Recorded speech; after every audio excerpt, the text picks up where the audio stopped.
price of fruit and veggies set to skyrocket by as much as 30% on the back of severe labour shortages. People don't want to work, do they? Taking the dole and not working. And of course, closing the borders had an impact. New government figures show 64% decline in working holiday makers will lead to a significant decline in fruit and veggie production. For more on this, I'm joined now from Gippsland by the President of the Victorian Farmers Federation, Emma Germano.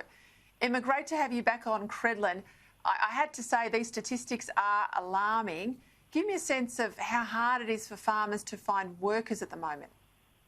Yeah, we're seeing a shortage across the board of about 30%, and probably more in some areas than that 30% downturn in the number of workers available to us. What's really interesting, though, is sometimes that supply and demand doesn't necessarily lead to those price spikes on the shelf that we might expect in the supermarket, particularly with fruit. We export a lot of the stuff that we grow here, so seeing it in Coles and Woolies is not necessarily going to be the canary in the coal mine, unfortunately. Look, my family is involved, or my sister and her husband are involved in a dairy farm. I know they sometimes struggle to get Australians to work. In the past, they've relied on workers from overseas, particularly working holiday maker visas and other things. Have you raised this issue with the government? What are they telling you? We've gone about every advocacy route possible. So we're talking with both state governments and federal governments. And you're quite right, it's a shortage that's not just about horticulture. We don't have people to shear our sheep. We don't have people milking our cows. We've got those shortages even with grain drivers for their large machinery when we had grain harvest. So this is a problem that's going to continue to bite. The state Victorian government, obviously we've been battling to try and get these workers in from the Pacific under the seasonal worker program. Unfortunately, I think we spoke last in December and we still don't have one worker into Victoria from that program yet. So this is something that the whole country needs to be paying attention to. We're talking about, yes, we need to get Australians out on farms, but we've just got to be realistic. So continually saying, oh, no, we don't want to lose jobs for working Australians is a bit of a fallacy. And we just need to continue to get those migrant workers in to do these jobs for us and keep the economy going. Yeah, I feel for the agriculture sector. No Australians sitting at home paying their taxes want to see people getting the dollar not working.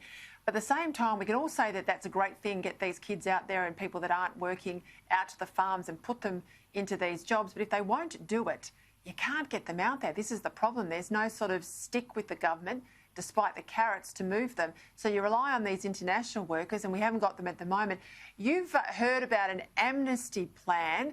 This is about undocumented migrants, allowing them to work on the properties. How would that work? Yeah, so the Victorian Farmers Federation started calling for this a number of years ago, wanting to point out that there are undocumented workers who work in our sector and they have a negative impact on the rest of the workforce in regards to creating that level playing field. So we know that these workers are particularly vulnerable to exploitation and in some cases are getting paid below hourly rates that they should be getting paid. I think there's a bit of a fallacy that we want migrant workers because they're cheaper. In fact, when we use the seasonal worker program from the Pacific, the workers actually cost us quite a number of dollars per hour more. So it's certainly not because we want to get out of paying them. But where you've got people who are undocumented, they don't have the law to protect them because they're scared to come forward, obviously, for fear of retribution against themselves. We've been calling for this status resolution for some time, and we're saying it's not just forgiveness of sins. It makes really good sense to get these people into the economy, contributing to taxes, and particularly now that we're in a pandemic, we know that we're trying to roll out a vaccination program. So if you've got potentially 100,000 people in the country and you don't know who they are or where they are, it's going to create a bit of a hurdle for that. But it's also important to know that they're not just working in agriculture, they're in many different sectors. And now is really the time the government has the opportunity to act with our borders closed. Emma, I said to you last time, I just think our farmers are so important. I want to keep talking about these stories, highlighting some of the big policy dilemmas we have in this country. And thank you so much for being with us tonight. Always a pleasure. Thanks, Peta. Emma Germano, President of the Victorian Farmers Federation. There you said, and all those promises from December last year about foreign workers coming in hasn't happened, not one. All right, we'll follow that up too.